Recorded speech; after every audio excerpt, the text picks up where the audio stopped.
When each of you were born, there were roughly 7,000 languages spoken on Earth. Now, a language isn't just a body of vocabulary or a set of grammatical structures. A language is a flash of the human spirit. It's a vehicle through which the soul of each particular culture reaches into the material world. Every language is an old-growth forest of the mind, a watershed of thought, an ecosystem of social, spiritual possibilities. And of those 7,000 languages spoken the day you were born by absolute academic consensus, we know that half are not being whispered into the ears of infants, which means they're essentially on the road to extinction. And there are many people, particularly in America, who say, well, wouldn't the world be a better place if we all spoke one language? Wouldn't communication be facilitated? Wouldn't it be easier for us to get along? And my answer to that is always to say, what a brilliant idea. But let's make that universal language a Nuptatuk.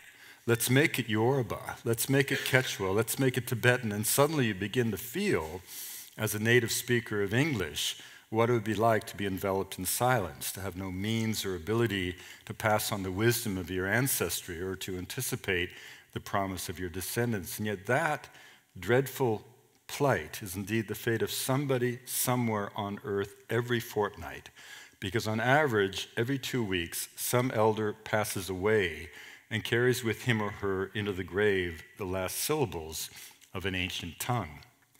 And the reason this is so particularly poignant is that it's occurring within the same generation in which geneticists, in all of their brilliance, have proven it to be true, something that philosophers have always hoped to be true, and that is the fact that we're all brothers and sisters. And I don't mean that in the spirit of hippie ethnography. I mean quite literally, studies of the human genome have left no doubt whatsoever that the genetic endowment of humanity is a continuum.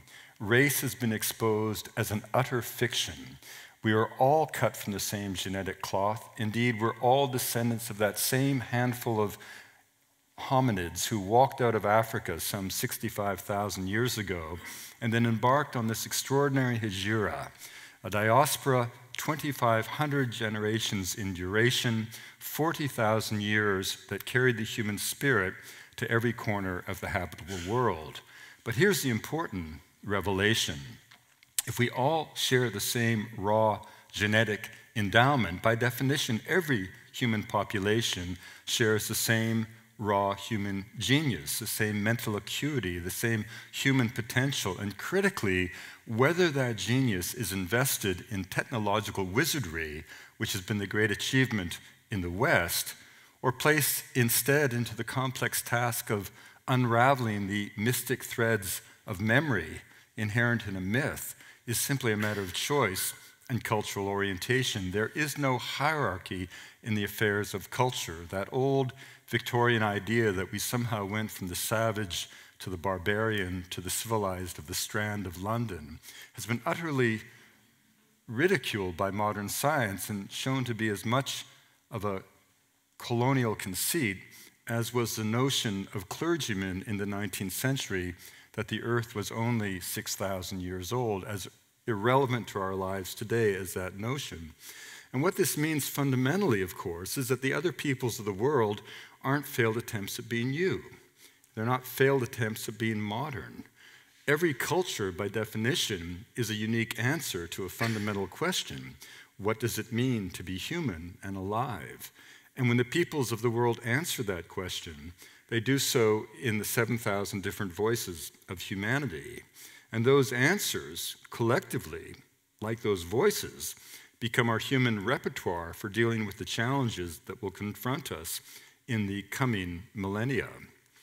But the question becomes, what do you do about it? If you're a biologist and you identify an area of high species endemism, you seek to create a protected area, but you can't make a rainforest park of the mind. You can't freeze people in time like some kind of zoological specimen. Change, after all, is a constant in human affairs. No anthropologist ever speaks about preserving culture. It makes no sense whatsoever.